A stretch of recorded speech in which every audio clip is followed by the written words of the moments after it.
Good evening and welcome to the June 23rd, 2021 School Committee meeting. We are all in attendance. Mr. Ragsdale is joining us by phone. Please join me in the Pledge of Allegiance. I pledge allegiance to the flag of the United States of America and to the republic for which it stands, one nation, under God, indivisible, with liberty and justice for all. Next item on our list is public comment. There is no public comment this evening. Item 4, we have approval of items by consensus. Approval of minutes, June 9th, 2021. Is there a motion? Thank you, Mrs. Newhouse, seconded by Mrs. Byrnes. All in favor?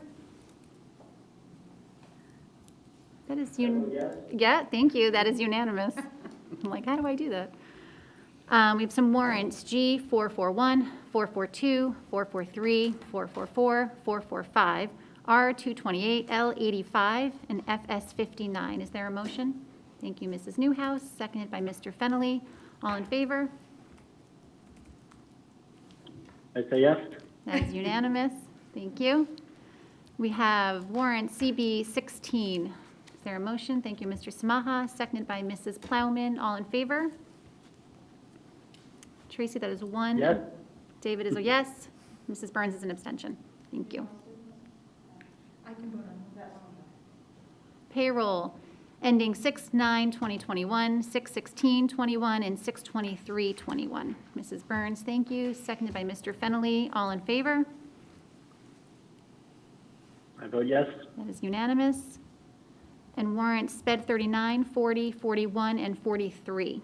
Mr. Samaha, seconded by Mrs. Plowman. All in favor?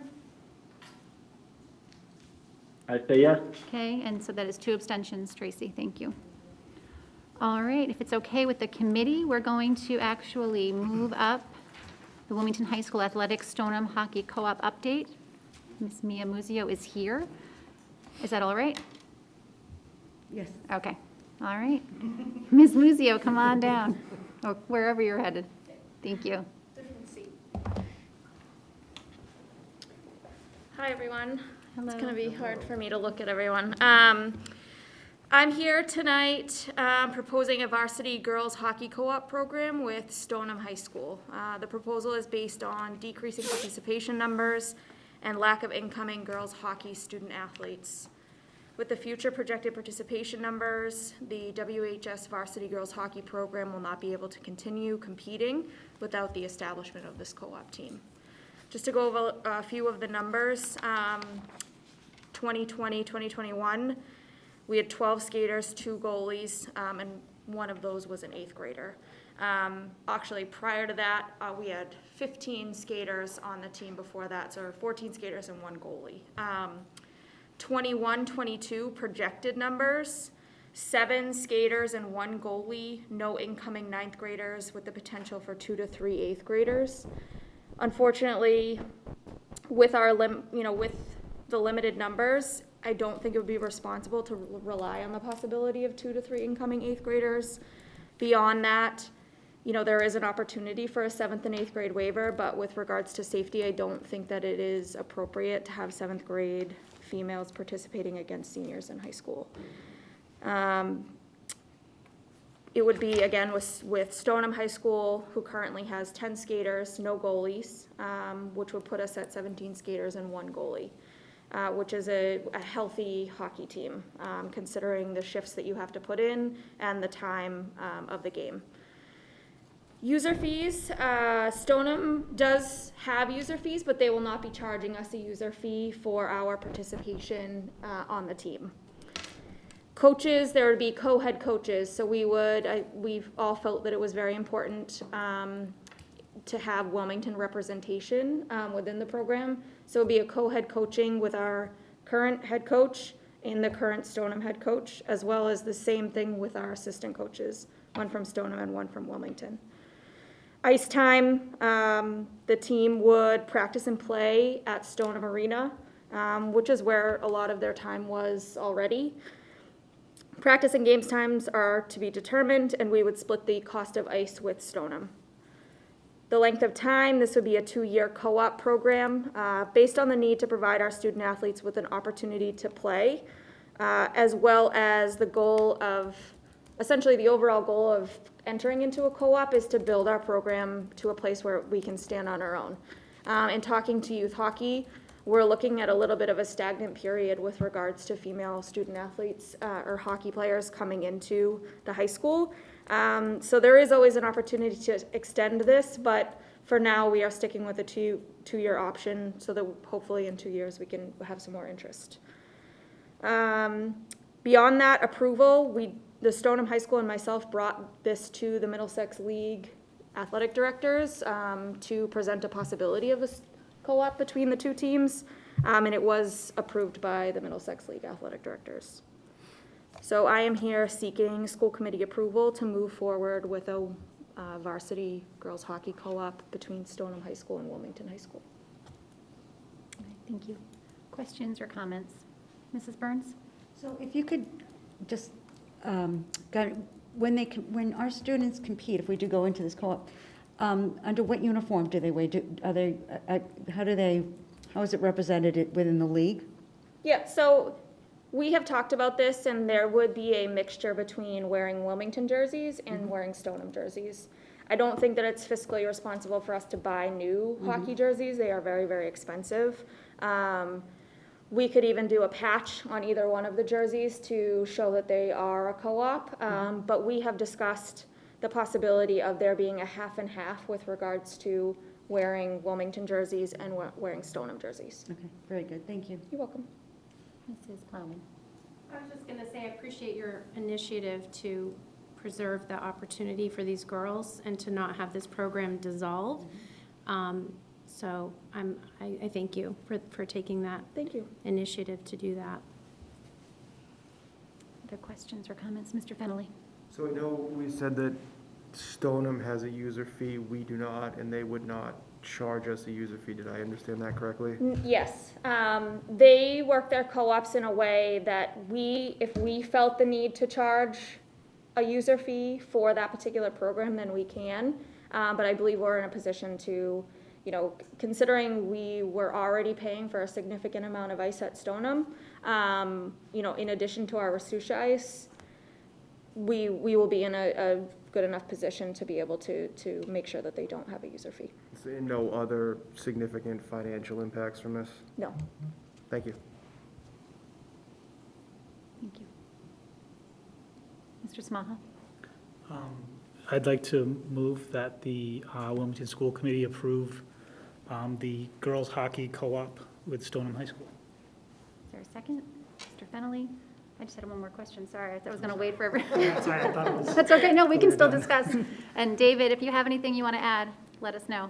My question is about, just thinking in terms of the current team, are they aware of this? Are they comfortable with it? I guess, what are the thoughts among students and families who play? Yeah, so we have had the conversation with our kids about the possibility of this happening, and the feedback that I've gotten is that it's not their favorite thing in the world, but they want to skate and they want to play, and they will adapt and they will work with the other girls, and they'll have an opportunity to skate over the summer together and get to know one another, as opposed to jumping right in that winter season.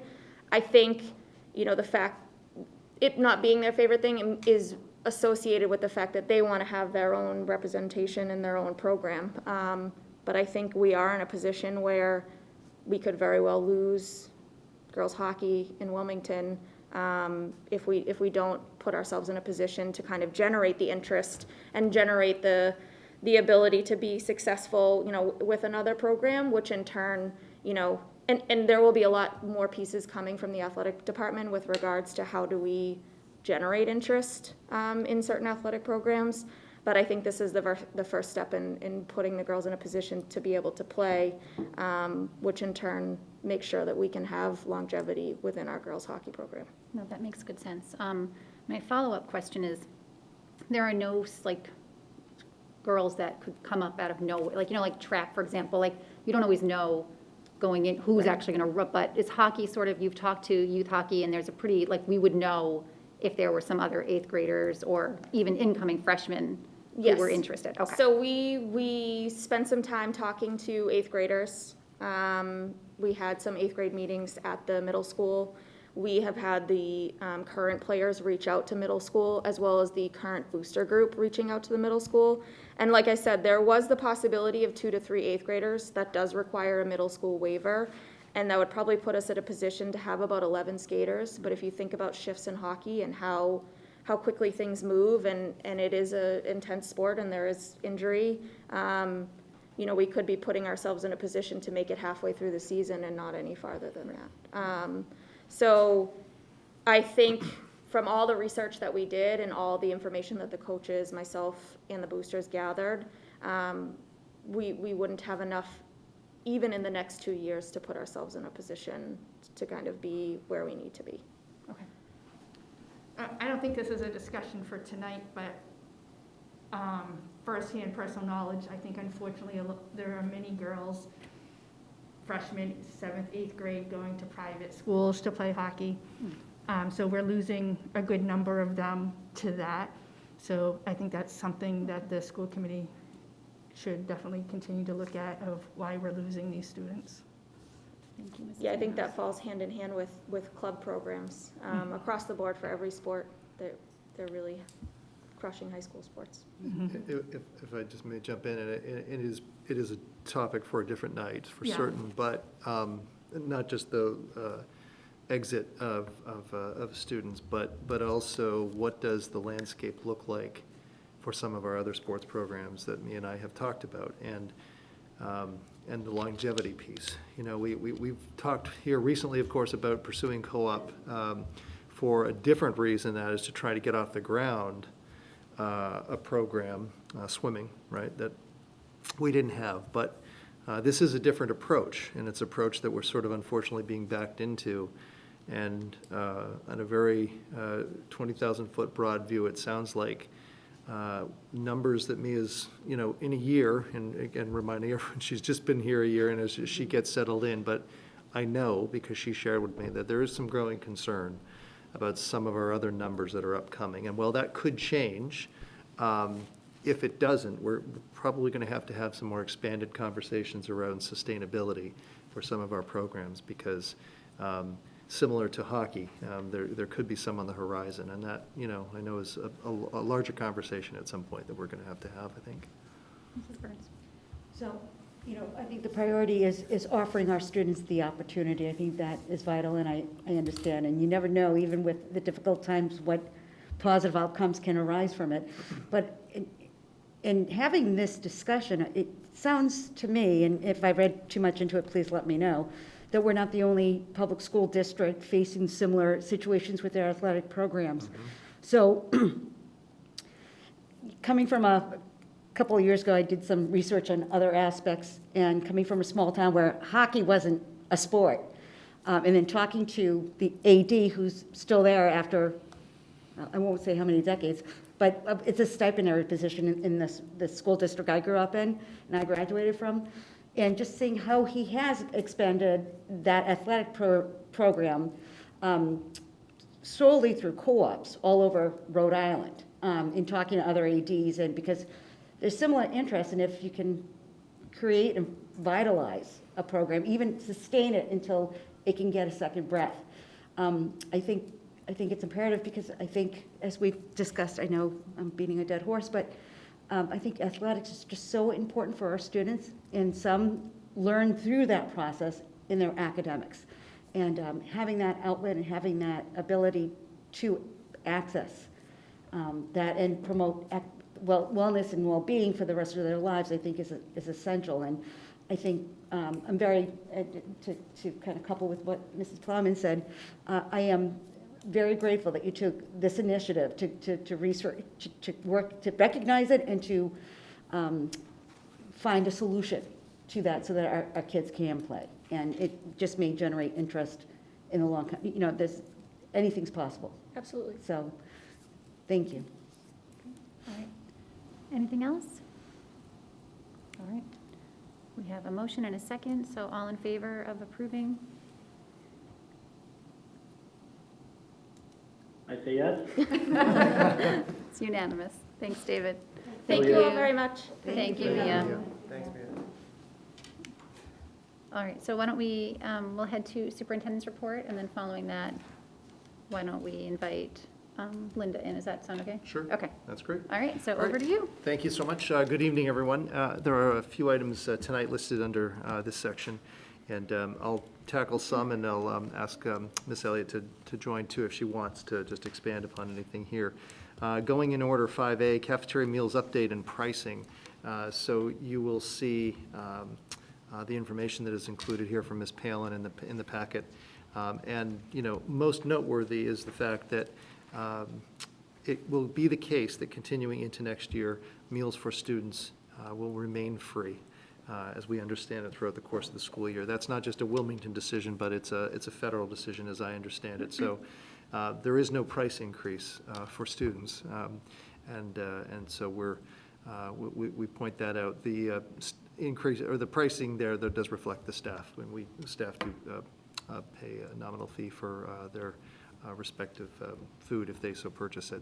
The one item that is pointed out, and I know that one of the members of the committee had a question around the milk pricing, and so the only time that for students pricing will come into play, or any cost rather will come into play, is if they're picking off individual items as opposed to a component, I think is the right word, as part of an overall meal. So for example, if a child or a student just wanted to purchase milk but not a whole meal, they would have to pay for that. But if they are receiving a full meal complement, then milk is included and there's no charge for that. So that's the first item, cafeteria meals update, and just as we move forward into the next school year. And just on a related note, food and the access to will continue through the summer. I believe Ms. Palin has messaged that and pushed that out to families, but we'll continue to try and do so as our food services department, and like so many around, continue to try and serve the community as they have done so very well for a year and a half, and that continues as we move forward. Summer school update. Ms. Elliott, do you want to Sure. take that? Sure. So there is a memo in the packet this evening about that. I will tell you that at the time of typing the memo on Friday, things of course changed between Friday. It's been a moving target with numbers and whatnot since this was drafted. But our elementary summer learning academy is in a really great place. We actually had a staff meeting today with all the incoming teachers who will be running the program. All materials have been ordered. We've been working on the drop-off, pickup procedures, all of those details, and have communicated that out to families as well. We're excited for teachers were given links today to do their online training for the program, so there's a lot of excitement actually about the program and the materials, and they're looking forward to getting started with students. The 6 to 12 summer school program is really coming along nicely as well. I actually have a meeting scheduled tomorrow morning with our middle school director, Bill Manchester, and high school director, Matt Hackett. We've been meeting weekly with updates, so they'll be providing me more information tomorrow. However, at the current time, there are 16 students registered for the high school program. Mr. Hackett's having conversations with some other families. He is anticipating that it may be upwards of 25 before it's all finalized. And the middle school, the last I heard, this was last week, their update was 16 students were registered for that program. From my records, it appears that that's a pretty typical number of students that have registered in other years. Obviously, the program wasn't run last year, so it's been, I think, 3 years ago maybe was the last time, or 2 or 3 years ago. So that program is well underway, and as I had mentioned before, it's definitely a bit of a puzzle in order to identify the students who have needs of more than one class, to be able to assign the staffing to be able to provide something in the morning, and then find an afternoon, a teacher to teach that afternoon section if a student needs 2 different courses. So they are working through that puzzle and believe they have all the staffing to be able to support that, and we'll finalize that hopefully tomorrow. And again, registration is not closed for the secondary program. Families are still encouraged and welcome to reach out on the application process right online on the website or directly to Mr. Hackett or Mr. Manchester. We recognize that it's a little bit of a different circumstance at the secondary level with grades being sent home at the end of the school year, so it is typically a very last-minute decisions for many families, and we are prepared for that and working to support that if anybody else wants to add into that program. And again, families can access all of the information about the secondary summer program on the middle school website, high school website, and the district website as well. So that is the update about the summer programs. Happy to take any questions. Thank you, Ms. Elliott. Any questions? Mr. Small? Yeah, can I just get a refresher? What are the dates? It starts on Tuesday, July 6th, and it runs Monday through Thursday each week, and it ends on Thursday, July 29th. This is typically it ran into the month of August in the past. We condensed it and made longer days so that everybody could have August free for staffing and families and students and all of that. Okay, thank you. You're welcome. Okay, if there are no other questions, I'll keep moving on.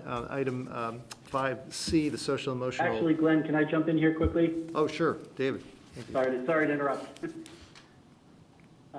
Christine, the memo talks about the publisher having provided professional development recently, and could you talk about what materials were decided for the program and how that choice was made? Sure. So for the elementary program, we went with a program called Scholar Zone. It's published by Scholastic, but they've partnered with a company called Bell Excel. And we chose the program because it is research-based. It's designed for exactly what we're providing, which is a summer program that is a reinforcement of the grade level standards and skills that were taught during the school year. So it really fit with the philosophy of what we were trying to accomplish. It is inclusive of math and ELA as the core curriculum, and it is designed to be a half a day like we have, in this type of setup, where they provide 90-minute lesson plans completely spelled out with all of the materials for ELA and the same thing for math. Differentiated small group instruction, read-alouds, manipulatives for math. It's very similar to the approach we take for instruction during the school year, so it was a seamless fit from our perspective when we were reviewing it. In addition, the core program, as I mentioned, is ELA and math. However, the program also has a great deal of resources for SEL, and specifically breaks into activities for each of the 5 different competencies. From Castle, it has box motor brake activities. So box is a program put out by Reebok where typically, you might have before school physical activity for students, but they have partnered for this program to provide, motor breaks for kids, quick activities that they can do throughout the day, so to break up some of the learning during the day. And also it has extracurricular, enrichment activities in there and virtual field trips. Those extra pieces will be, so our staff are having training on each of those different components. Their priority is to focus on the ELA and math and embed SEL as much as possible wherever needed and give kids motor breaks.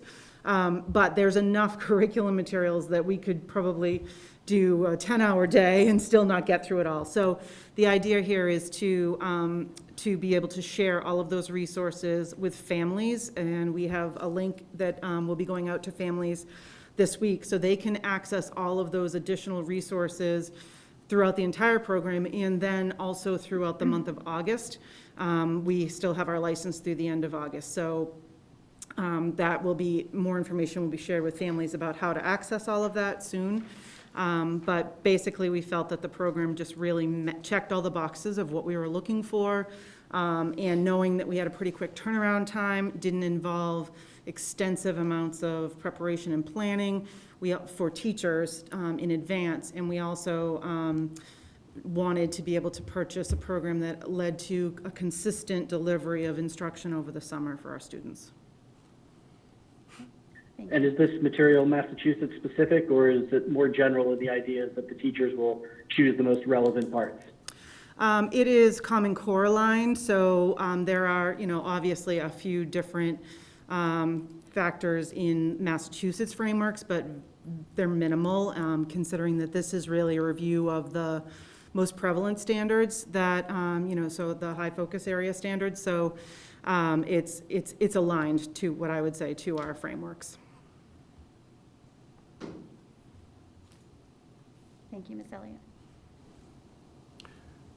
Okay, the next three items are with a view ahead and some exciting news and announcements, all related to positions that we are situating ourselves around as we think ahead to next school year. The first one, we've talked briefly about this before, but to be able to share tonight the announcement with our community that we have finalized the appointment of two individuals, Ms. Lauren Sabella and Aaron Dunham. And there's a brief memo in here from both myself and Ms. Murray, who was really instrumental, along with Ms. Brown-LeGrand, in bringing these positions into the fore.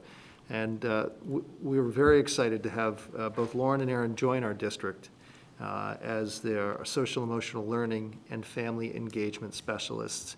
And just if I may, a quick recap. These are two positions, as you know, and this committee is aware, we positioned this and brought this before you a good number of weeks ago, probably a month and a half ago, maybe two now. And this really, I think, reflects one of the most important sets of priorities that we're establishing, stakes in the ground, in terms of, I think, moving our district forward and trying to respond to and be responsive of the needs of our students related to the social and emotional well-being. These are two positions that are new for the district. They are supported through grant monies that we've identified through the ESSER funds. And I really think that, there are two individuals. Some might say, how can you serve 8 schools and the number of students we have? And fair, but at the same time, they are two full-time individuals for which we've not had before in the district. And we're very excited about the promise that they have. It'll take us a little bit of time to sort of map out how we best utilize them, how we best allow them to span the district in support of our students and families. But I think there's all kinds of promise that we're really excited about. They will be, their really first task, aside from joining the district and getting settled, will be to take stock of the panorama data that we've gathered. And that's another important piece that you recall us speaking about previously as part of this overall plan and commitment. And that data has been gathered. We will certainly, as we get that together, we'll definitely bring that before the committee and share that with the community, the findings of that. But the assessments have been completed with our students. The data captures, if you will, have been completed. And so both Lauren and Aaron will be one of their first tasks, is to dig into that information and try and assemble a priority, or prioritization of where they may be able to best take their efforts and our efforts as a district moving forward. So we're very excited to have them join us, and much more to come, certainly before the committee as well, too, as we figure out, and Christine and Alice are hard at work at this already, of course, figuring out exactly how we might utilize these two as they join our district come July 1st or as close to that as they're able to. The next item, item D, the K-5 STEM coordinator search. There's also a memo in your packet that highlights our efforts behind the scene as well, too, and really the efforts of Ms. Elliot, who spearheaded so much of this work. But I'm pleased to be able to announce that the next K-5 STEM coordinator is Ms. Michelle Levesque. She is currently a teacher at the West School, 4th grade teacher at the West School. She's been in Wilmington since 2006, and she has been offered and accepted the position to move into the K-12 STEM coordinator role. Ms. Elliott, anything to add to that at all? No, we are excited to have her on board. It's been, it is certainly, we felt the loss this year of not having the full position after October. So it has been a difficult year with a lot of needs, and Michelle actually stepped up earlier this year to take on some of that responsibility as the math lead teacher this year, to help keep things afloat. So I'm confident that she will seamlessly transition into this position in the fall. So I'm excited to have her on board. Thank you. And then finally, in terms of the items listed tonight in the report, the middle school assistant principal search and an update and an announcement. As you know, work has been underway over the past number of weeks to engage in a search.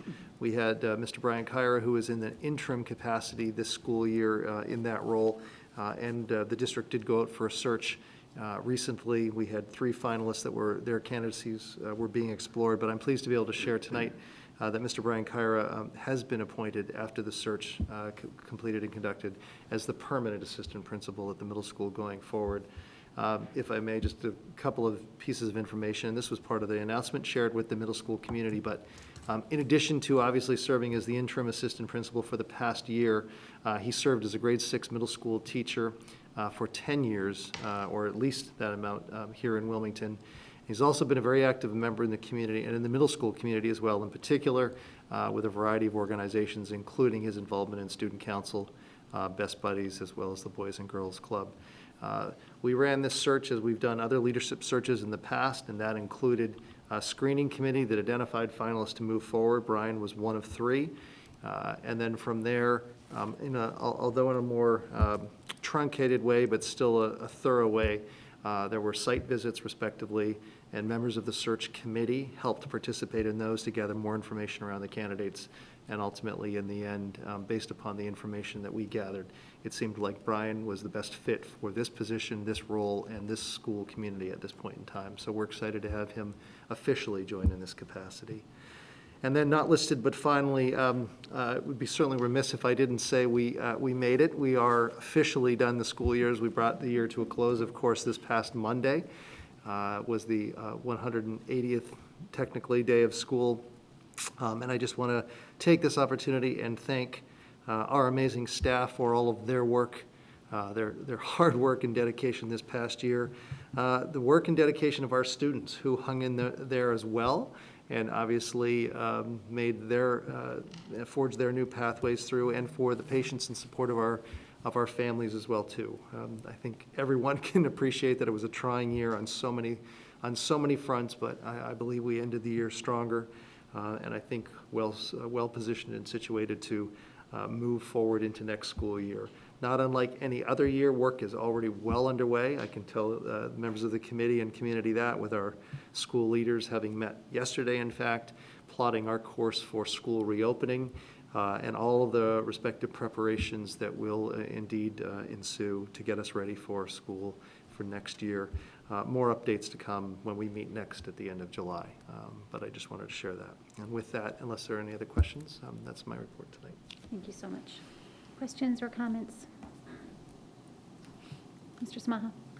I'll just say, I'll reiterate what you just said about the students and the staff and everybody on finishing out this, really hanging in there and finishing out this crazy school year.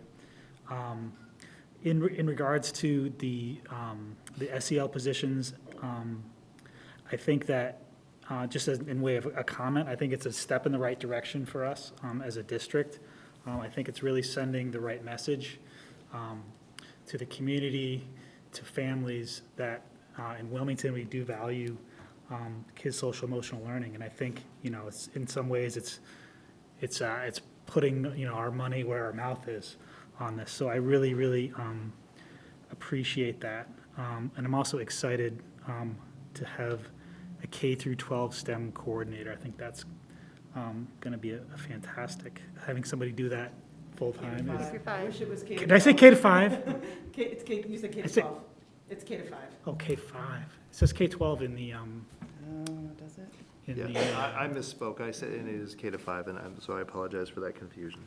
Oh, well, K to 5? K to 5. Fantastic. Just K to 5. I'll change it Still in up. the right direction. Still definitely in the right direction. So, And thank you for both of those comments. And, you know, back to your first comment around the social emotional, and not to continue on with that, but I think this is, you raise a really important piece. In fact, I raised this with the leadership team yesterday when I shared the similar sentiments. And, you know, what I shared with them is, look at, you know, we had the support of the school committee, you all, to support our efforts to bring these positions into the fore. And your support and approval was obviously a first step. But for anyone, I'm sure that we will learn about other efforts the districts are taking in the weeks and months ahead in their own respective hopeful inroads towards trying to support and expand resources for social and emotional well-being. I'm sure we will learn of a myriad of different approaches, but I think, and my point with the leadership team yesterday was to say, look, if you have staff asking, what are we doing? If we have community members asking, what are we doing for the well-being of our students?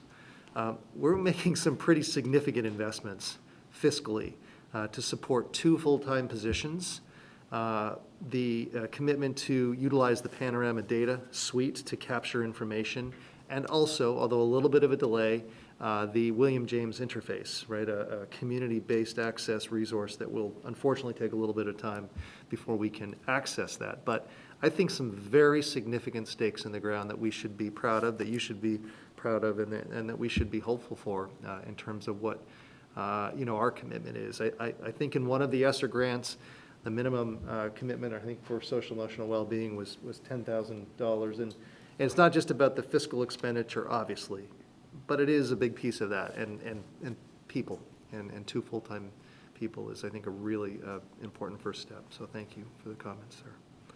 Mrs. Plowman? I completely agree with you, and obviously this is a lens that I look through all the time. And I would look forward to an update in terms of how Lauren and Aaron will be utilized, because there's just so many ways in which that could play out in really beneficial ways for the district and for the, you know, the clinical staff in the district. To have that support is really great.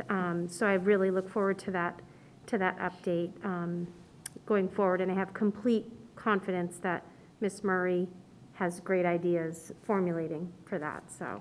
Thank you. All right. Excellent, thank you. So I think we will, if Ms. Peters is ready, we can do the first reading of the Wilmington High School Student Handbook, and then we ask updates. She's here. Oh, good.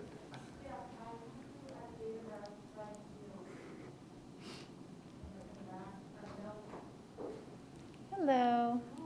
Come on in and take David's seat, because David's taking your seat, sort of. You can't see him, but he's there. Thank you, Ms. Peters.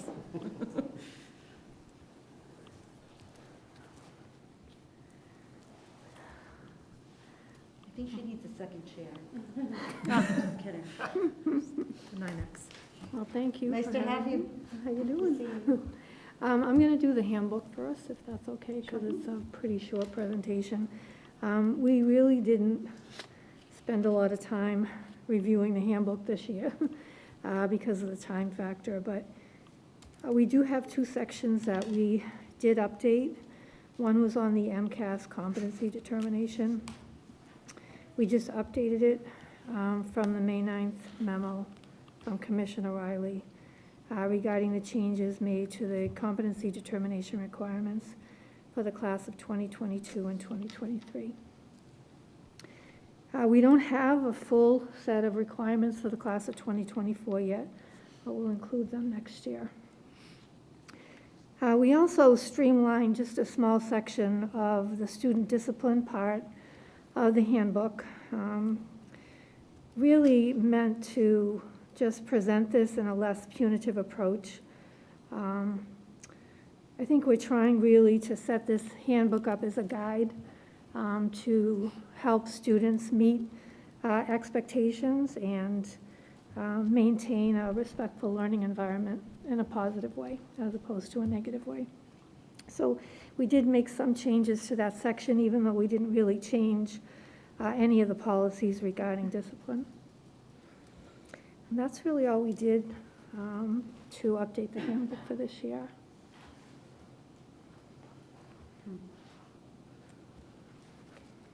Other questions on that, or do you want to just keep going? You good? Okay.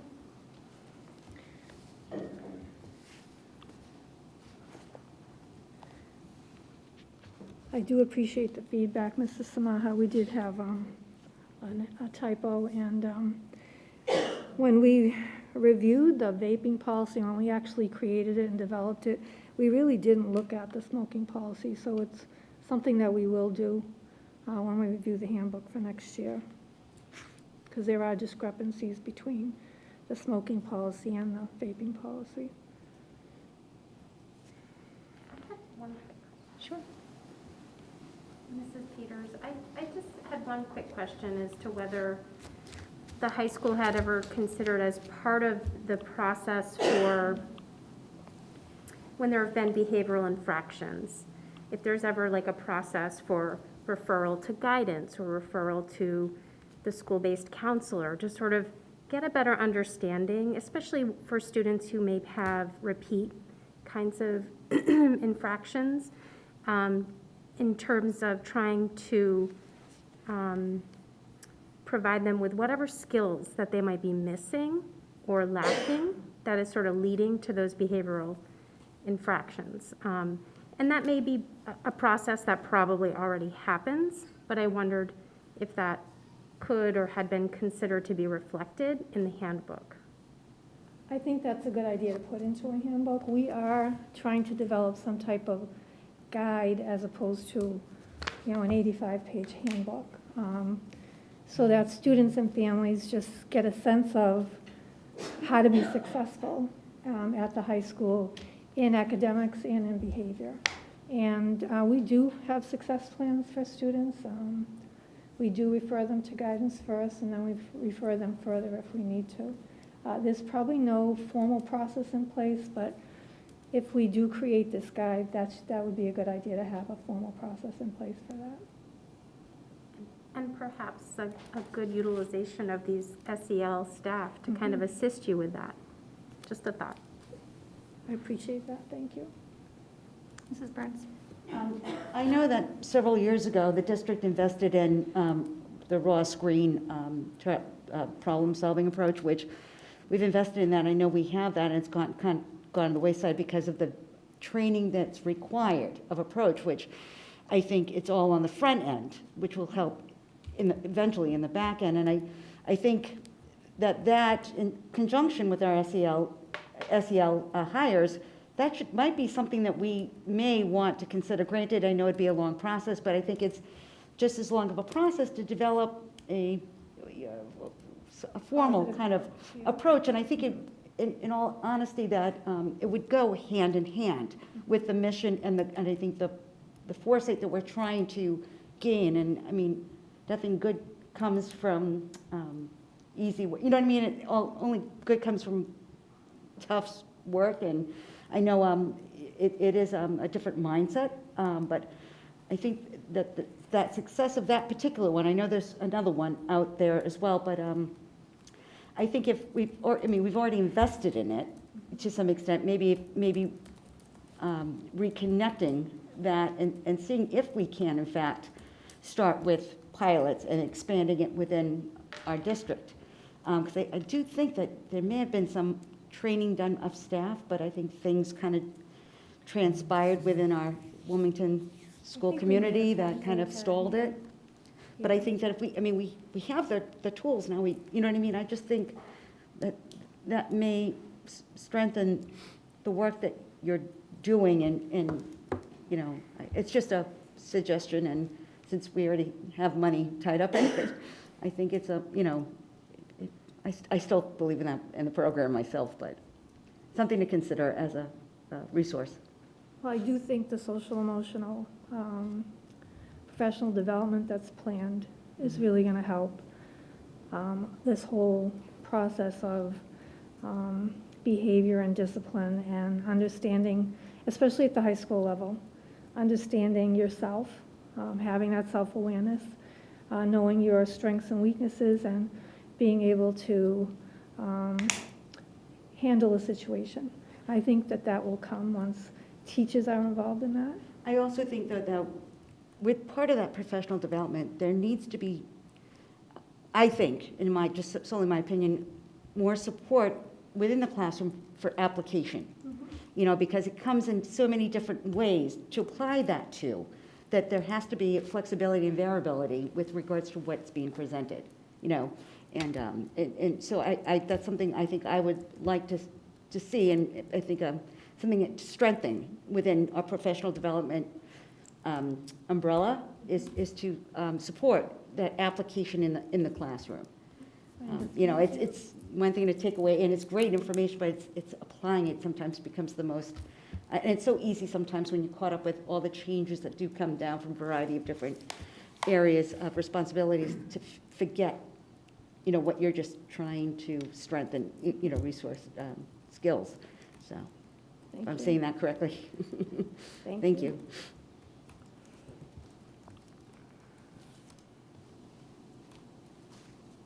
I think you can move on. I think we're good for this. Okay.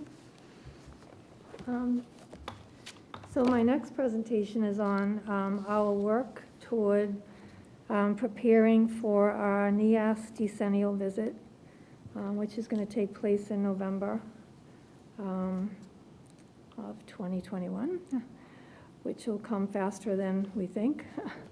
But right now, there are a lot of things that we have to do in preparation for the visit, but one of the things is to write a school summary report based on how we have met or addressed our priority areas of growth, and we did have 5 of them identified from our collaborative conference visit in 2019.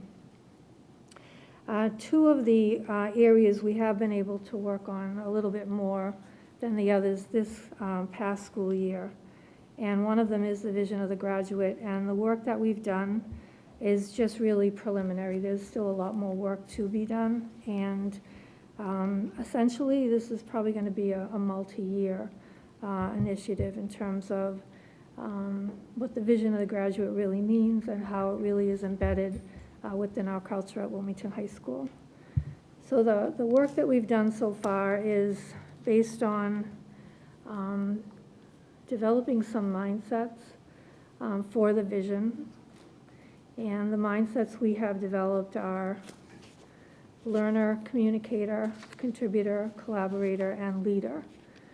And for each of these, the steering committee worked with the staff during the beginning of last year at 3 or 4 of our faculty meetings to develop statements and outcomes for each of these mindsets. And that's what this presentation really is. That's what we've decided to be the statement around what a learner at Wilmington High School is. And we do have it reflecting the core values, the Wilmington Public School core values. We have several outcomes related to each of these mindsets. We have done a lot more work with all of this. I will explain that at the end of the presentation, but these are the outcomes that we expect our students to meet in order to become a learner or meet this vision or this mindset of the vision. Communicator and the outcomes for communicator, contributor, collaborator, and leader. What we've done this year, well, actually what we did last year, and we put it together this year. Last year we had our teachers and our students actually tell us what they felt or how they felt they could meet these mindsets, teachers within their classrooms and students within their classrooms. And the teachers have given us a lot of input. We are using that input to develop a guide, and I'll explain that at the end of the presentation. So our plan is for students to actually accept the responsibility of managing their progress on meeting the outcomes of these mindsets. So we are asking them to collect evidence in the same way we ask teachers to collect evidence for evaluation. We're asking our students to collect evidence on each of these mindsets. And we spent a lot of time since March with a group of teachers to determine how we wanted that to happen. And we looked at many different rubrics. And what we decided that we would be easiest and for students to be able to handle on their own, since we want them to take charge of this, is what we have as a single point rubric. So the single point rubric really just gives the proficiency level of meeting each of these outcomes. So we expect students to say how they are using reasoning skills to address current and emerging issues. And as evidenced by, they can actually list the evidence that they feel does address this outcome. We will have a guide for them based on the input from teachers and from students, because students have looked at this and they've decided and they've come up with ways that they feel they've learned how to use reasoning skills to address current and emerging issues. So they have a set of, I would say, evidence and artifacts and ideas as to how they can meet these outcomes. The teachers have done that for the courses that they teach, and the students have done that for the courses that they've taken. So we have the same rubric for each of the outcomes. So our next step is to develop a guide to help students choose appropriate evidence or artifacts to indicate their progress. We would like to develop a series of workshops for both students and teachers in order to educate them on this vision. And we need to use this vision to guide our curriculum instruction and assessment. We would like this embedded in our culture, but we know that it's going to take some time for that to happen because we still have a lot of work to do on this. We also have to decide on what's considered a culminating assessment that will show or demonstrate how students are meeting the vision of the graduate. What we are looking at right now, and we haven't made a decision yet, but the people, the staff that I'm working with right now, we are looking at the Senior Exploration Program, which involves an expo, an exhibition, and a presentation by students. We're looking at that as possibly being our culminating assessment. We do have some work to do to actually incorporate these mindsets into the exploration program so that students see the connection over what they've done over 4 years based on this vision to actually have their assessment be their exhibition at the end of the 4 years or at the end of the exploration program. So we do have a lot of work still to do. Thank you. And that's it. Other questions or comments? Mr. Samaha? I'll say that I think this is great. I think this is really a step in the right direction. I really like what I see there. I guess my question is so I can sort of get an idea of where you might be going. So students, over the course of their 4 years of high school, would be putting together almost like a portfolio of evidence that supports each of those different parts of the rubric. And then in addition to that, there would be some sort of culminating assessment. Would that be a graduation requirement of doing this? Right now, the senior project or exploration is a requirement of senior year. It's not exactly graded, so we haven't really considered it a graduation requirement yet. Okay. We were only able to do this for 1 year, and it's been stopped for 2 years because of the situation. So I don't think we're ready to make it a graduation requirement, but I think it's something to look toward.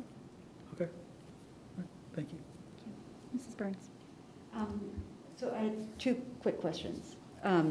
So with the workshops that you're envisioning, any kind of, and I don't want to put you on the spot, but any ideas, how is that workshop going to, when are they going to take place?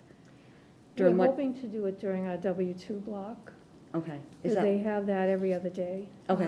So we're planning, we have students that would like to conduct these workshops because they've been working with me on this, and so they'd like to help other students become engaged in this work. So it will happen during W2, we just don't have it planned out yet. Okay, very good. And with data collection over the period of 4 years, how is that going to be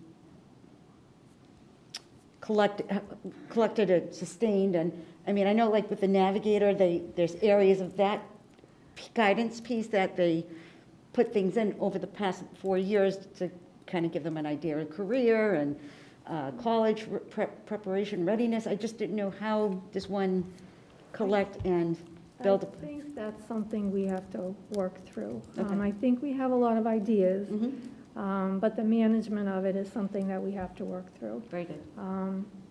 You know, we may have, you know, teachers be part of this. Teachers are part of it in the sense that they will help students identify the evidence that would reflect any one of these outcomes. They will help them with that. The collection of it and the management of it is something we have to think about. Very good. That sounds like it's a lot of, I Data. do, yeah, and I do believe this is going to take more than just a year. sure. To have it happen. I do think this is a good start, and I think that student and staff input is really what's going to make it work, Great, so, great. Thank you so much. welcome, I thank have you. a quick question. Some of this reminds me of what some of the universities have done with, we call it hubbing courses, and so there's these, sort of these capacities, community, teamwork, and so as instructors, we've had to actually get our courses hubbed, so I've had to say, oh, in this course I teach about community, they learn about partnership, and so as I'm reading this, I'm like, well, so much of this is happening in their classes, which you've said, so the staff are going to be obviously using this as well, but it's clearly saying, in this course, like I'm almost picturing it on a syllabus, really, like eventually, right? Like, so these are the outcomes in this particular course, so a student can then say, I've had this, okay, I can check these off, as opposed to them sitting in W2 and being like, wait, where did I do that? Or like, so that's what I'm envisioning sort of as you go along. And then, you know, for us, it's sort of checked off electronically for them. So they've taken this course, it automatically gets checked off for the capacity. So I'm so excited about it because I think it's great. I don't want it to be a ton of, not extra work, but I don't want it to sort of wait until they're seniors and they're going, oh my goodness, now I got to do this vision of a graduate, you know, like, so I just think that, and so when you look through this, so much of this is happening already. It's not that this is new, it's just having the students be able to articulate that they've done this, where they're already doing this in their courses, so not really They've just sort of. already identified that. Right, they're doing it. exactly. So I'm excited and good luck. I think it's a big project, so please come back and let us know what we can do. Any other questions or comments? David? I have a quick question. Yes, I have a quick question. How broadly is this, are these mindsets being looked at across kind of the breadth of the curriculum? I mean, the core academics, I think, would be clear, but is this something that students can also demonstrate in athletics, demonstrate in performing arts? How broadly are we looking at that? They've identified ways through athletics, through their extracurricular, that they can meet much of the outcomes of each mindset. So they have the students I've worked with have a very good understanding of this, and they're very, I think they see themselves with these outcomes, they see them in other things, not just the classroom. And it is something that needs to be embedded in the culture. It's not just in the academic piece, it's got to be outside of that as well.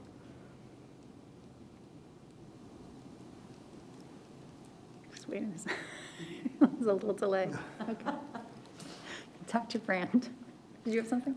Yeah, just a couple of things. So first off, thank you to Ms. Peters and her staff who have been working, as she's touched upon, throughout everything else that's going on and still keeping this work moving forward. And, it's moving forward for our commitment to continue to be a part of the NEASC accreditation process, which, as you also heard, is stepping back up and will come into focus and on site in November. And so thank you so much to Linda and her leadership team and those members of the WH staff who have been working with her. I've said to her on a number of occasions, I think that, and it's touched upon, I think, in some of your comments, it seems to me like this vision that encapsulates and crosses and intersects with so much of the work that may already be underway now at the high school, but also going forward, is important that we embrace, and that I think that you as a committee embrace. And, you know, so this is sort of a first pass here, and well, I don't believe it's a necessary part, but please correct me if I'm wrong, that NEASC says the school committee has to approve the vision. Is that correct? But something that I think is, you know, is something important, because what I think it does is it demonstrates what the commitment is for right now and going forward for the high school. And no matter what changes in terms of courses, dare I say, in terms of leadership, you know, this is the vision of the graduate here at Wilmington High School, and ultimately of the school system at large. And so I think it's to that point that this needs to be here. It will be back here before you as a committee, and we'll certainly keep you updated both on this development here, as well as the entire accreditation process. And just one point of the handbook, just backing up, it was for a first reading here tonight. The intention would be to bring that back to you as a committee at the July meeting for a second reading and approval. And thank you, Linda, for being here. Okay. All right. Thank you so much. Okay, thank you. And thank you for a great year. Thank you. That's the trickiest part, trying to get up. All right. Our next item, I'm just looking, okay, so we are now in old business. So item 6A, Superintendent Goals Update, Mid-Cycle Review. Dr. Byrnes has already provided an update to his goals. It was in the April meeting. And so Tracy and I have been working on a folder, which we will share with you shortly, once it is ready, just with any documentation regarding the goals. Okay, and so for the mid-cycle, actually, did you want to say anything before I just jump No, in? you're doing Okay, great. it says your name, but I feel like, No, I feel like this is my thing. No, I'm kidding. Yeah, thank you. And so what I've done is just created a mid-cycle evaluation report. I think we had decided as a committee that we wanted to have some sort of paperwork, nothing major, but just something to say, okay, this is where we were at the end of year one, even though we don't have to do anything until the end of year two. Mm-hmm. But I did create a mid-cycle evaluation report, and in that report, I have just included Glenn's goals. And what we'll do is go through it, and everyone will have their own individual opportunity to check where they feel Dr. Brand is on that kind of continuum. Then we'll bring it to the subcommittee, and we will then do what we always do with the evaluation, and we look at everyone's, and then we sort of pull it all together and say, okay, there were this many of this many of this, so it averages out to this. And so we'll do that with the mid-cycle and hopefully bring that back either July or August. So as soon as this is ready for you, it'll be shared with you, and then you can, it shouldn't be long. I put the goals there, I put everything that you need right in this form, so it would be you going through, but then requesting additional information. If you need something additional, then you would email Dr. Brand and CC me and say, in order to do this, I need something else, and that's totally fine. I don't think it'll take you too long. We're just looking at the goals. We're not looking at all of the standards like we typically do. Okay, so sorry it's not ready yet, but it will be in the next few days. We'll share that with you, and then depending on people's time and how much time they have, we can either get it together for July or we can get it together for August. I think as long as it's ready before the school year starts. Thank you for doing that. Of It's course, a lot no, of of work in course. itself. All right, are there any questions about that? Dr. Brand, do you have any questions about that? I don't, no, thank you. I'm good. Thank you.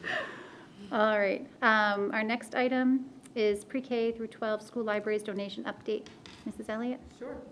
So, as you recall, back in December of 2020, the school committee accepted a donation, a substantial donation from the International Family Church. So before I actually read through the announcement or the update, I just would like to publicly, first of all, thank the donors, but also thank our K-12 library coordinator, Heather Peachy, and Holly Banishevitz, our elementary literacy coordinator. The two of them spent a great deal of time really working to be able to make this come to fruition for our schools, figuring out the best way to use this donation given the focus on diverse literature. So they have written an update, so I'd like to read that. So thanks to the generous donation, they were able to purchase 2,500 books that will support our pre-K to 8 libraries and the high school English department. To determine how this funding could best enhance school book collections, an audit was conducted.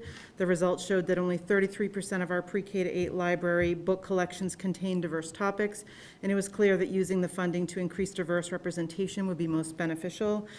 Books are mirrors and doors, helping one see their own story portrayed within the lines of a book and also to journey into someone else's experience in the world. Representation matters. Based on the audit finding, books were purchased in the following categories: diverse families, discrimination and prejudice, African Americans, diverse folklore, gender studies, physical disabilities and special needs, racial discrimination, diverse mythology from other countries, women's studies, LGBTQIA+, identity, holidays and traditions from diverse cultures. To ensure equity and accessibility, all books purchased will be cataloged and housed in the school-based libraries, with the exception of the books that were purchased for the high school English department. This will allow all students and staff to browse or electronically search these titles to borrow and enjoy from any of the schools. They are expected to be delivered over the summer and will be ready to be checked out by our students and staff on the first day of school. So, well, happy to take any questions. Thank you. Questions? Not Mr. a Bennett? question so much as a comment. I just want to say that I think this is great, and appreciation and credit to them for the work they put in on this. Thank you. Mr. Smaha? Yeah, I'll just say, to echo what Jesse was just saying, yeah, 100%. I mean, taking a look, even the process going through this to get this point, thinking we might have a problem here, let's look at it, let's take the data, let's make a decision based on the data. So I think that is a fantastic move. I think this is the right direction. So I'm very, very, very happy to see this. My question, one of the questions that I do have though, is in the pre-K to 8, how much access do students have to the library versus to the books that they have in their classroom library?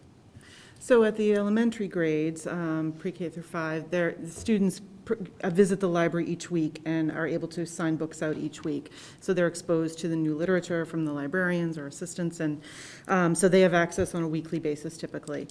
Even during COVID, I've seen all kinds of interesting ways that they were able to deliver books to students. So they have that access. They also have access in their classroom libraries in each of the, each of the schools. Which the classroom libraries are something that I certainly want to take some more time to really wrap my head around what the content is and look at some, teachers don't really have databases of their particular library because it's oftentimes, it's accumulating over time. But their libraries are really designed more for readability level for students, being able to have a wide range to meet the high interests of kids as well as the readability levels. However, teachers also have extensive collections of books that they use for read aloud or as mentor text for specific instruction. So I think it's a combination of both, and they may be selecting books from their classroom library that are just right books so that they are at a level that they can actually read independently on their own at home. So it depends on the purpose, I guess, of what they're reading and the makeup of those collections. Oftentimes, some of these books that were purchased are fantastic for read alouds and to use as a mentor text. May not be accessible for every student's reading level independently, right, depending on the grade span. But that is work that I'm hoping to be able to continue to investigate in the future when we can actually get into classrooms and have those conversations with teachers about what those needs are for their classroom libraries. Thank you. You're welcome. Appreciate that. Thank you. All right. Thank you very much, Ms. Elliott. You're welcome. All right, that brings us to new business, FY21 revolving account report. Mr. Ruggiero. Thank you. In your packet, there is an FY21 revolving account report, And as the memo says, there is a little bit of a mismatch as revenues are posted through the end of March, whereas expenses, when I ran the report, were through June. The mismatch is not unusual at this time of the year. The process is we make deposits, we enter deposits in our accounting software.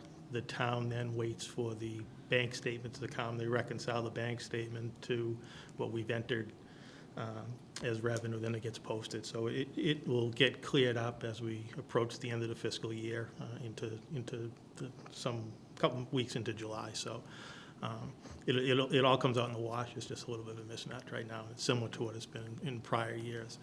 And on the numbers, you can see everything's in the black, and that's extremely important that our revolving accounts continue to have positive balances. All right, thank you. Questions? Mrs. Byrnes? I just have one housekeeping question. Would it be possible in the future for those items that are a part of the budget and our landscape, if they could be scanned into our documents in a landscape format? It's just difficult for me to go like this to go through and I can't get the whole page on, it just would make it a little easier, and especially numbers are not my strong suit. You know, it would be easier. I was thinking prepared. a similar thing, but I bet Mr. Lord knows the way we can just Okay, if change someone it can ourselves. guide me So on that. Is my guess, so I'm gonna. Well, you know that I'm technologically challenged at times. But that's a and good This is point. a big challenge because I'm trying to figure it out and not lose it, and so, I'm just so proud that you're not still printing it all out. not that I haven't been tempted. It's just, All right, so we'll work on that, but thank you, it's a good thank you, I point. appreciate that. Thank you. Mr. Fennelly? So, Paul, forgive me, I know there's not a discrepancy, but there's a span between the dates that aren't matched up, but aside from that, no cause for concerns, no issues, everything we're confident is gonna play out the way it's supposed to. Yeah, I mean, for the most part, what's going to get booked would be additional revenue. That's really what's not posted yet, so Sure. as all these numbers are in the black. And, you know, one of the concern we had initially was going to be around food service, not knowing what was going to transpire there with, but, you know, Ms. Palin's done a tremendous job and her staff, and then, you know, the federal government with free meals and the reimbursement rate we get, so that's worked out very, very well for us. I like MJ, numbers are not my strong suit, so thank you, I appreciate that. All right. Item 8, other reports. Any subcommittee reports? Okay, I do have one. June 17th, the Family and Community Outreach Subcommittee attended Joe and I and Glenn attended the parent guardian working group discussion. So we joined them, and they shared some of the feedback with us and what they were hoping to move forward with. And so I'll share just a little bit, and then we're hoping that this will be on the July agenda so that they can come back and share sort of next steps and seek your approval for some of what they're hoping to move forward with for the next school year. And at that point, we'll also have these minutes to share with you as well. These are just our drafts. They haven't been approved by the committee yet. So a couple of things that did come up in that meeting, and feel free to jump in, Joe or Glenn. They talked about getting a lot of stakeholder feedback, so they reached out to many, I don't remember the number, but it was a high number of people they reached out to in the community. And some of the things that came up were community members looking to enhance communication, enhance engagement opportunities. And I thought some of this, I won't read it all, but helping parents and guardians gain comfort navigating in the district, lower the barrier for connection, have a variety of opportunities, flexible hours, virtual meetings. So just a few things that came up again and again. One that we particularly were excited about was this idea of vertical and horizontal integration and balance across the district. So this came up a little bit with the sides of town, and if one school's doing this and the other. So not that there was any, I wish, but it was sort of we would love for there to be more alignment, was something that came up from multiple stakeholders while they were doing some of this work. They led us through some guiding principles. They talked about some outcomes, what they're hoping to do, if approved, from the school committee for next year. And I also asked about whether they had been in touch with the PACs to see if there had been certain, they seemed to feel like they were in a pretty good spot, that they had come to an understanding that nothing that the PACs were going to do was going to change, that was going to continue on as is, but this was sort of a different organization. And I think that was it. Mrs. Newhouse or Dr. Brand, do you have anything to add? No? Okay, No, so. Yeah, Yeah, I'll go just say, no, this is, I think, it really is, I think, very exciting and holds a lot of promise. The thoughtfulness of the group already in terms of framing their work and how they can help support and be a partner of the work of the district and aiding communication is really, truly very exciting. And so I'm looking forward to bringing it to the leadership team, and I know that it will come back to the committee as a whole, but I think it holds a lot of promise to help weave us together in a tighter way as a pretty broad school community, as we all know, of 8 schools. And I think that, communication, we know, is so critical, and I think that they're off to a great start and a promising one. So look forward to working with them. It was exciting, and I think we were looking forward to so what could be. And also, those of us who have been on this family community engagement, they would, if continuing, we would be meeting with them regularly. And so there was this, I was like, oh, finally, there's a sort of like, we have an agenda in this committee. So for those of us who have been working on that committee for so many years and trying to come up with ideas, now it's sort of, it seems to make a whole lot of sense. And so this idea of communicating with this group and seeing things through the whole district as opposed to just in our own meeting. So I think it has a lot of promise, but we'll bring it back in July, and you can provide feedback. You'll get the presentation ahead of time, obviously, and we'll go from there. You have a question? Mrs. Plowman. Will the presentation in July give us a little more information, like around membership and how people become members of this group and sort of their mission, and they're sort of formalizing this a bit right now, I'm assuming? Yeah, I mean, I think they're waiting for us too. So yes, it has some of that, but they're also not, they're sort of in a holding pattern right now. Does that make sense? But yes, it'll have some of that. Mr. Smahan, then Mrs. Byrnes. Do you think in July, are they going to be seeking our approval? Are we going to vote on it in July? Or is that, I think that was a question that we had asked in previous meetings, whether or not we need to formally approve it in any way? I don't think so, was sort of, as my understanding, but I see people, so I don't believe that it will have to be approved. It's not going to be that sort of a process. Okay, thank you. Thank you. Mrs. Byrnes? So just for my understanding and clarification, this is a parents group who's using our subcommittee to bring forth initiatives for us to work on, correct? Because it becomes a little gray, because they're not just for clarification, because I don't want it down the road, I'm all for their initiative and their assistance and what they're bringing. But I just want to caution that, our subcommittees, our subcommittees are not governing per se, but, you know what I mean? They're working on initiatives, bringing forth, to the thing. Do you know what I mean? If it's a separate parent group using our family communication subcommittee to help drive initiatives, you know what I mean? There wouldn't be anything we would vote on per Right. se. Do you know what I mean? Unless it's school committee driven. Yeah. In that sense, with collaboration, of course. Right, You know right, what I right. mean? So I just want to make sure that I'm No, I think understanding that's the accurate. work. And I don't think that it's sort of they're 'Cause I- utilizing this to drive their own agenda. Like, it's certainly No, not no, that. no, I I don't think mean in it's that like, how do context. we better, I mean, I think something we've all been struggling with is like, how do we better communicate? How do we better Absolutely. understand what's happening across town, across schools? And I think this is but I agree. I don't think it needs to be voted on. I don't think this will need to be, a formal. I absolutely, I don't want to be misconstrued, that I Yep. absolutely am grateful, because that's time and that's involvement. It's a lot of, it's investment in our schools that I'm sincerely grateful for, and that parent involvement, I think, is so essential to, and so I don't want my intent to be misconstrued. It's certainly not the case. No, I understand. Thank I you. think that's right. And again, this is new, so I'm not like, yes, that's absolutely right. I'm kind of like, I think that's right, and I think we'll figure this out. I'm sure it'd be fluid, you know what I Yeah. mean? But I'm Be excited, and intense, they've done a right? ton of work. I mean, just a tremendous amount of really good work. I think you'll be really impressed when you see what they have for you in Their July. presentation was fantastic. Excellent, yep. No, and lots of involved families, two representatives from each school, and most of them were there that evening. So it was really, I think it's really exciting. I think it's a great direction for us. Looking forward to it, Thank you. yeah. Are there any other subcommittee reports? All right, correspondence? None this evening. Future school committee dates, we have July 28th is our next regular session meeting, and then August 25th.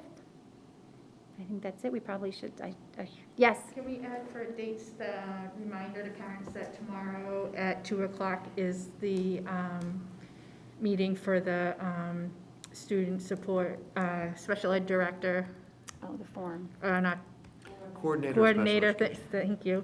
And a virtual link was sent out via email to families, I believe it was Monday, maybe?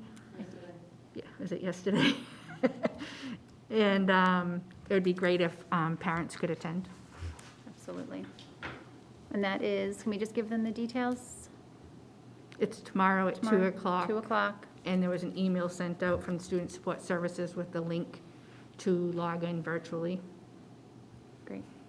Will it be a similar format, do we know, that the community members are kind of driving that meeting with questions, that they might have questions and come prepared with questions, similar to the vice principal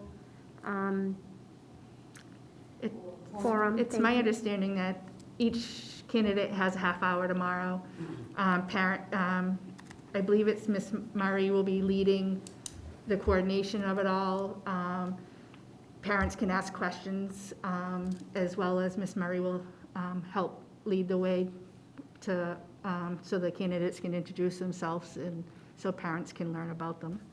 If I may, just jump into that, because thank you for the question, and that's exactly right, Ms. Newhouse. And, you know, this is, we are structuring this, you know, we've gone out again, as you know, for this position after folding in the last search, unfortunately, a month and a half ago.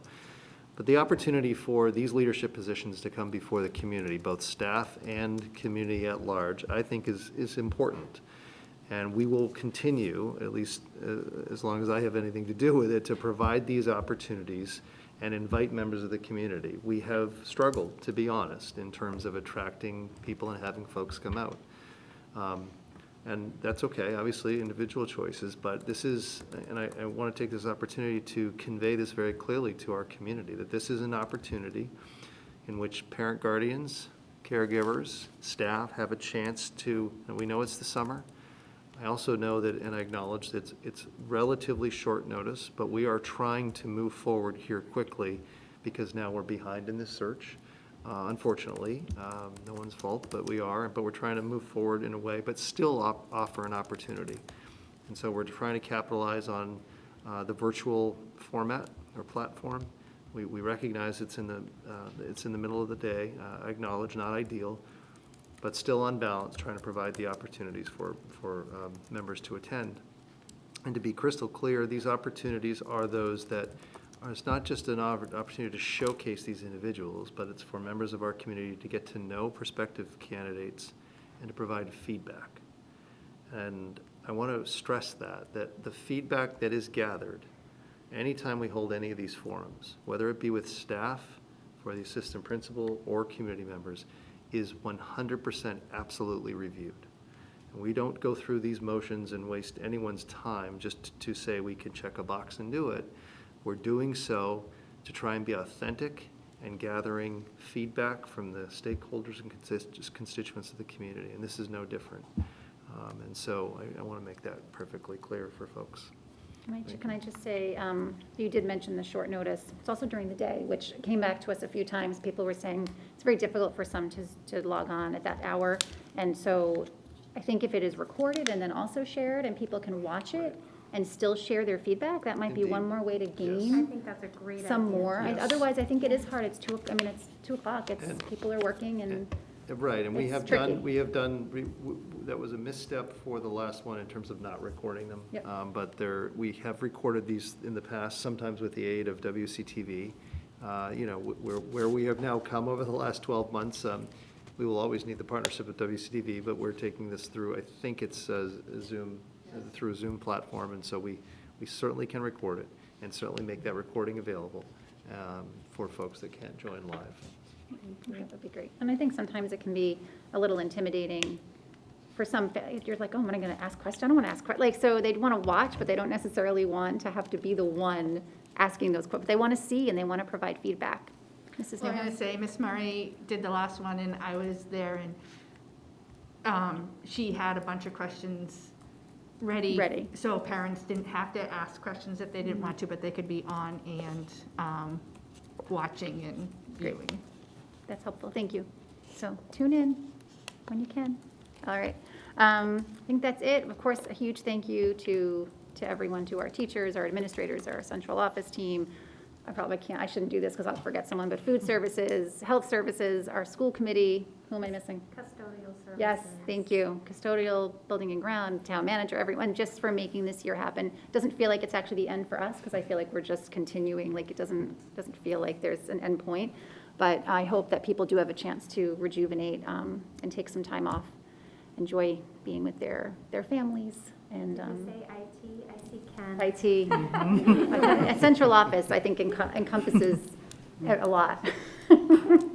So it has been such a year, so we are grateful, and grateful for all of you, and grateful for the community members, and here we are. So enjoy some beautiful weather and some downtime, and we will be back in July. So, all right. Okay. Can I jump in here? Sorry, real quick yes. then? David, go ahead. In addition to, again, my tremendous gratitude to the entire school administration and to all of our wonderful teachers and staff, I would also like to thank Chair Bryson for leading the school committee through this unbelievable, difficult year, and express my gratitude to her for all she's done for us. Here, here. Thanks. So that's sweet. Thank you. It's a team effort. There's no I in team, right? All right, is there a motion to adjourn? Mrs. Newhouse, seconded by Mr. Fennelly. So moved. All right, all in favor? All right, David, thank you for being here. Good night, everyone. Good night. Good night.